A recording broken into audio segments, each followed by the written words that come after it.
Падна потпорен зид на улицата Љубен Иванов во Штипка и клиничка болница. Утринава нешто по 9 часот дел од потпорниот зид се срушил, при што паднал и оштетил две паркирани возила кои се наоѓале таму.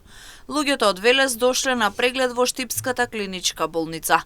Сведоча дека го оставиле возилото и тргнале кон болницата. Наеднаш само слушнале врева и виделе дека зидот паднал врз возилото. Паркиравме само што појдам на горницата и се слушнам, ама не се вратив на ние да видиме што е. Во колку часот? 9:20. 9:20 беше.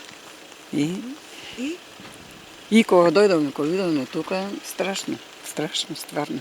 Среќа, се поправа. Ајде, само нека се здрави и живи децата. На лице место излегува од секторот за внатрешни работи Штип за регулирање на сообраќајот на потегот околу самата болница. Просторот беше исчистен од страна на екипи од јавното претпријатие Стипион. Според првични информации, потпорниот зид падна како резултат на неповолните временски услови.